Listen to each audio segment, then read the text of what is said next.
things were studied in our last class. We discussed about the Matplotlib library and the PyPlot interface of the Matplotlib library.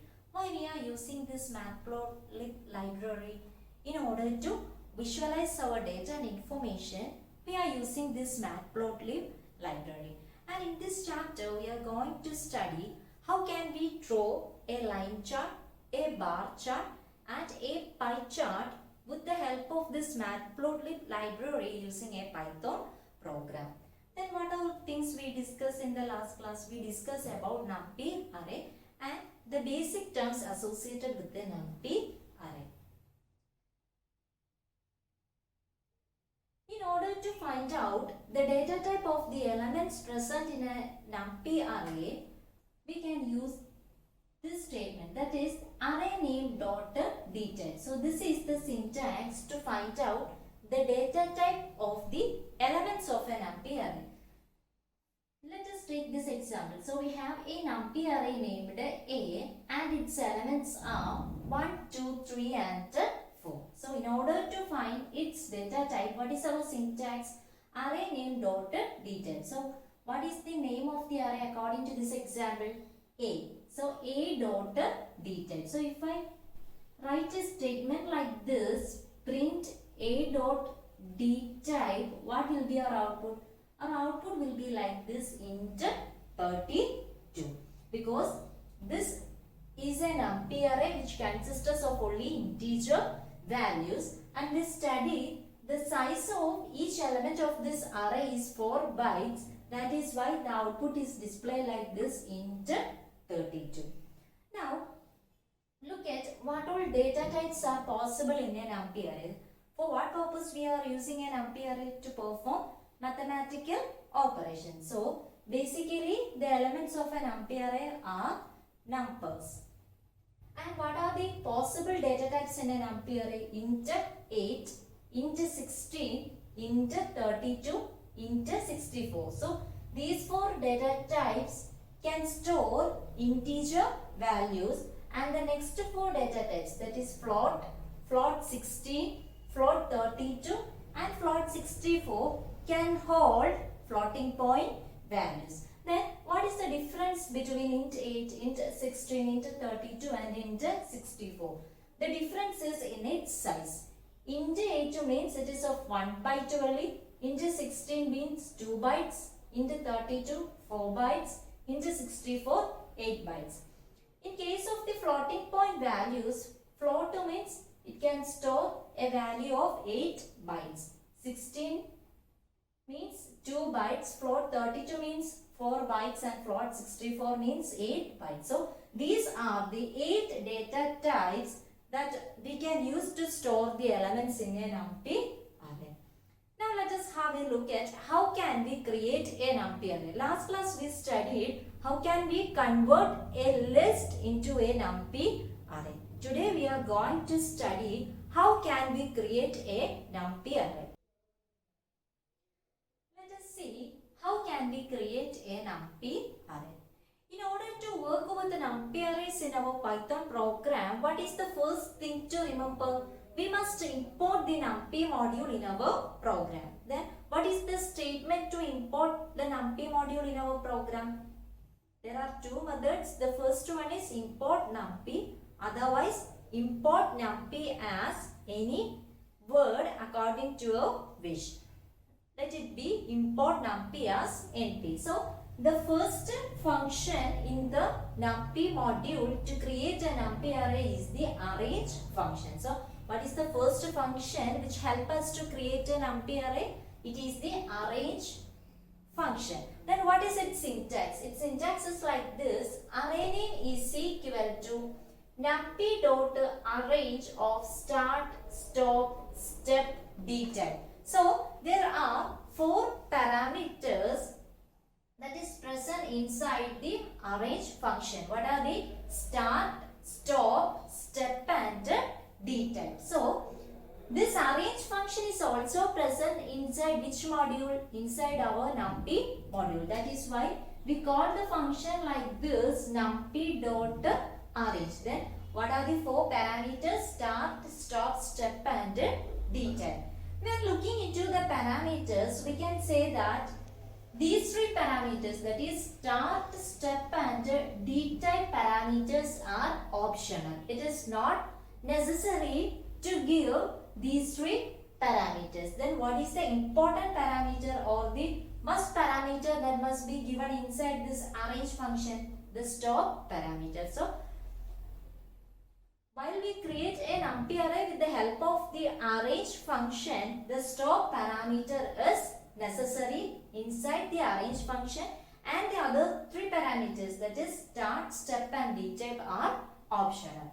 Let us look at this example. So in order to take or create or use any function inside the numpy module, what is the first thing? You must import it in your program. That is why I write like this, import numpy as np. Then what is the syntax to create an array?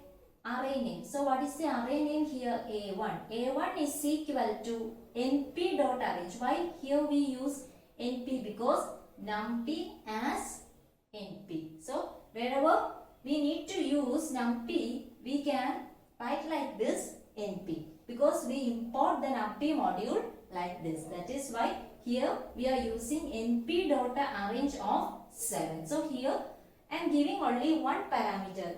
So which value is it? It is the stop value. So if you are not giving the other 3 parameters, the starting value will taken as 0 and the step value will taken as 1. Then how our output will display on the screen? Print A1 means from where the starting value will take 0, 1, 2, 3, 4, 5, 6 up to 7. The output will display on the screen, and the starting value is taken as 0 and the step value is taken as 1. That is why the output is like this. Now look at another example. Now I am going to create another array named A2. A2 is equal to np.arrange of 172 np.float 32. So here if you specify the data type, you must specify like this, np.float 32. Why? Because we are using the data type inside the numpy module. That is why here we use like this, np.float 32. Then what is the start value here? The start value is 1. What is the stop value here? It is 7. And the step value here is 2. Then what will be the output of this particular program? And we need to display the value as floating point values. So our output will be like this. Starting value 1.0. Then the step value is taken as 2, which means 1. The next value will be like this, 1 plus 2. So what is 1 plus 2? 3.0 will be our next value. Then what is the next value? 3.0 plus 2. What is it? It is 5.0. Then the next value is 5.0 plus 2. It is 7.0.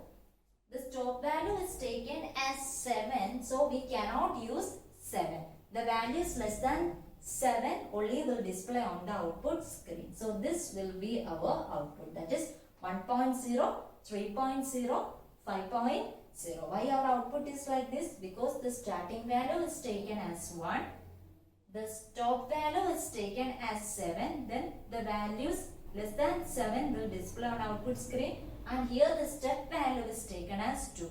Why here we use floating point values as the output? Because we specify the data type here, that is np.float 32. So the output will display as floating point value. So this is the first function to create a numpy array. What is the name of the function? Arrange. And what is its syntax? Array name is equal to numpy.arrange of start, stop, step and detail. Then which is the necessary parameter? The stop value is the necessary parameter. If you are specifying only the stop value, the start value will taken as 0 and the step value will taken as 1.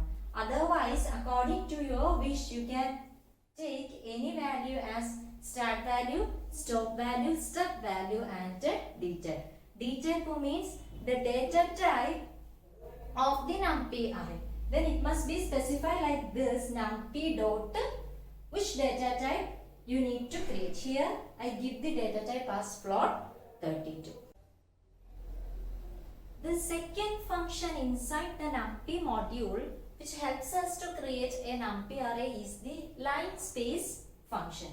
Look at the syntax of the line space function. Array name is equal to numpy dot line space of start, stop, number of values to be generated. In the last function, that is in the arrange function, what are the parameters we need to give? Start, stop, step and detail. So there is a second function called the line space function which helps us to create a numpy array, and inside the line space function we must give three parameters. What are they? Start, stop and number of values to be generated. Now look at this example. A1 is equal to np dot a line space of 2, 3, 6. So 2 is our start value and 3 is our stop value and 6 is the number of values to be generated. Then print A1 means what will be the output of this statement? It will generate 6th value which is between 2 and 3. So that is its output. It will generate 6 values that is between the start value and the stop value. What is the start value here? 2 and the stop value is 3. So it will generate 6 values which is between 2 and 3. Now look at the second example. A2 is equal to np dot a line space of 2.5, 5, 6. So according to this example, it will generate 6 values which is between 2.5 and 5. Why? Because the start value here is 2.5 and the stop value is 5. So these are the two methods which helps us to create a numpy array. What are they? Arrange function and line space function. Next topic is numpy functions. This means there are some built-in trigonometric, hyperbolic, rounding, exponents and logarithmic functions that is already present inside the numpy module. So let us have a look at what all are those functions. The first type is this trigonometric function. So inside the trigonometric functions, what all functions are available? Sine, cos, tan, arcsine, arccos, arctan. This arcsine, arccos, arctan means inverse of sine, cosine and tangent functions. Second type is the hyperbolic functions. What are they? Sinage, cosage, tanage, arcsinage, arccosage, arctanage. These all are hyperbolic functions. So you may study about all these functions in your mathematics. The third type of function is rounding function. So inside the rounding functions, we can see round function, seal function, floor function and a truncate function. Then another type is exponents and logarithmic function. So inside that we can see x, x2, log, log10, log2 and a log 1. So these all are some built-in functions which is present inside our numpy module. So in order to draw our charts, these functions will help us. Now let us see how can we draw a line chart, a bar chart and a pie chart with the help of the numpy module.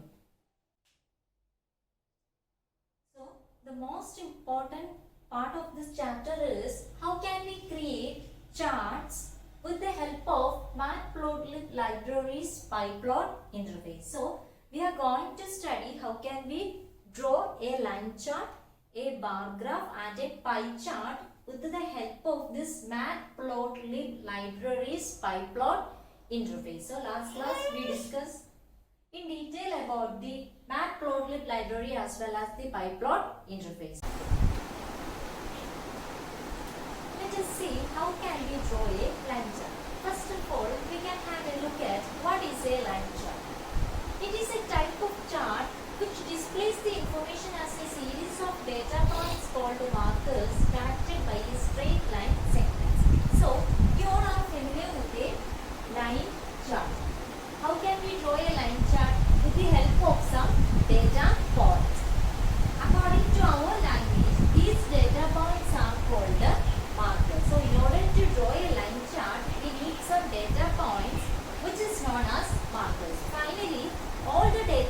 points are connected by some line segments, then we will get a line chart. So according to our program, there is a function called the plot function which helps us to create a line chart. So what is the function we use to create a line chart? The plot function.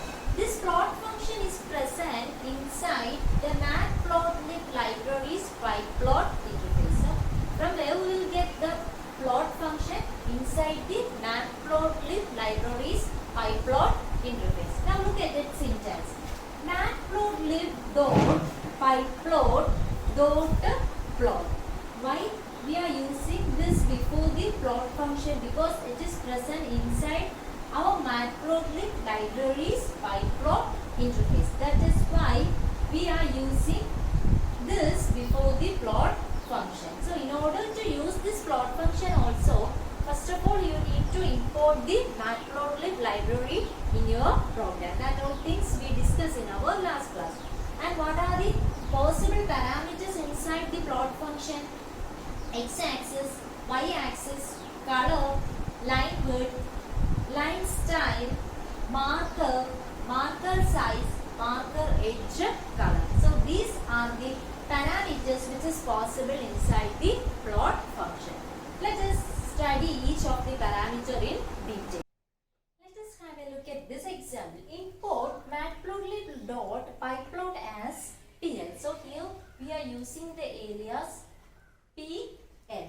Next is A is equal to 1, 2, 3, 4. B is equal to 2, 4, 6, 8. Next is PL dot plot of A, comma B. So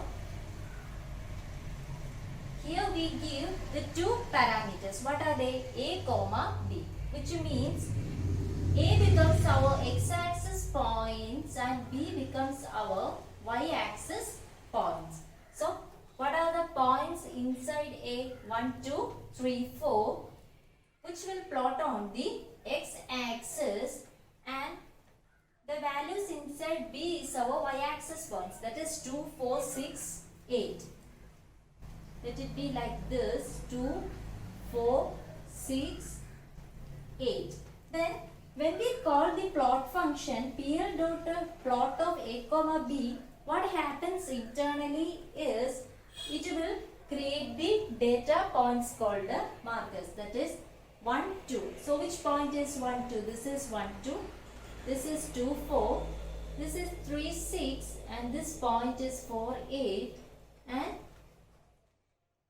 at the end it will connect the markers with the help of line segments. Then finally we will get a line chart. So all this happen internally.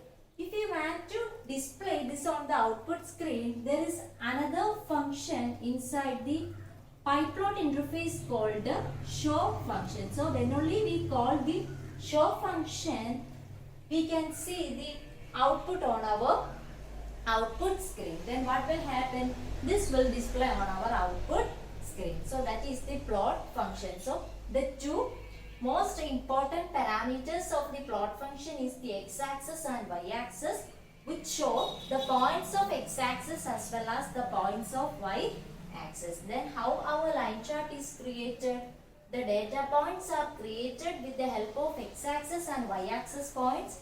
Finally they are connected by line segments. Then we will get our line chart. So in order to display this output on the output screen, what is the function we need to call at the end?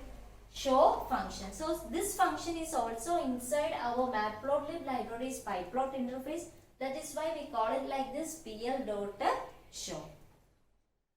Let I call the function like this, pl.plot of B. So if I call the function like this, pl.plot of B, then what happens actually is it will taken as the y-axis points. So the values of B will taken as the y-axis points. In that case, the x-axis points is taken by default as 0, 1, 2, 3, etc. So it is not necessary to give the x-axis point at all that time. If you are giving only one parameter, it will be taken as the y-axis point. and the x-axis point will taken by default as 0, 1, 2, 3, etc. So what will be our output in this case? What will be our x-axis point? 0, 1, 2, 3, and what will be our y-axis points? It is b. So what is the values of b? 2, 4, 6, 8, and the value 0 for x and 2 for y. So this is the first value. Second value is 1, 4. Third value is 2, 6, and fourth value is 3, 8. So our line chart will be like this. So the most important things to remember is we can give both the x-axis points and y-axis points inside the plot function. If you are giving only one parameter, it will be taken as y-axis points, and that time the x-axis points will taken by default as 0, 1, 2, 3, etc. So in order to display this on the output screen also, at the end we must call which function? The show function. So PL dot show. Then only this output will display on the output screen. So we studied the first two parameters, that is the x-axis and the y-axis. So the third parameter is color. Then what are the different color codes possible? The different color codes are B for blue, G for green, R for red, M for magenta, Y for yellow, K for black, C for cyan, and W for white, which means the line chart will display on this particular color if we give the color parameter inside the plot function. So the color can be choose according to your wish. Default color is what? Default color is black. So what is the color code for black? K is the color code for black. Then we can choose the color according to your wish. What are the codes? B for blue, G for green, R for red, M for magenta, Y for yellow, K for black, C for cyan, and W for white. The next parameter is the line width. Line width specifies the width of the line. So the line chart will display on the output screen according to this particular width if we specify this parameter inside the plot function. Next parameter is the line style. Line style specifies the style of the line. According to which style the line chart can be displayed on the output screen. The possible line styles are solid or dash, dashed or this simple, dash dot or dash dot, dotted or dotted. So if we specify this line style parameter inside our plot function, it must be specified like this. Line style is equal to solid. Otherwise, line style is equal to this simple. Then how the line chart will display on the output screen? In this way. That is the default line style. Second one is dash. Then the line chart will display like this. Third one is dash dot. Then the line chart will display like this, and the fourth one is dotted. Then the line chart will display in this manner. Then how can we specify this parameter inside the plot function? In this way, that is, we can use this word solid or we can use this word dash if we want this particular line style. If you are not specifying the line style, this solid line style will taken as the default line style. Second type is dashed. So we can use this dashed word inside the plot function or this simple. Now we can take an example which will show all these things in detail. Look at this example. Matplot load pyplot as PL, x is equal to 1, 2, 3, 4, y is equal to 1, 2, 3, 4, PL dot plot of x comma y comma, color is equal to k, line width is equal to 2, line style is equal to this particular simple. Finally, we call the show function also. Then how the output will display on the output screen? First of all, it will mark the x-axis, the values for x. So what are the values? 1, 2, 3, 4. Then the values for y are also 1, 2, 3, 4. Then it will find out the data points, that is 1, 1, 2, 2, 3, 3 and 4, 4. Finally, these data points are joined by line segments. So here we specify the color as K. K denote which color? K denote black color. Line width is equal to 2 and line style is equal to this symbol. This symbol means the line will display in this manner. So what will be the output display on the screen? In this way. So if we specify line width is equal to 4, then this dot will be much bigger than in the first chart. So this is the difference between line width is equal to 2 and line width is equal to 4. So if we specify line style is equal to dash dot, then how the output will display on the screen? So it will display like this. Now I hope all the first 5 parameters, that is x-axis, y-axis, color, line width and line style are clear. The next 3 parameters we can discuss in our next class. So that's all for today. Thank you.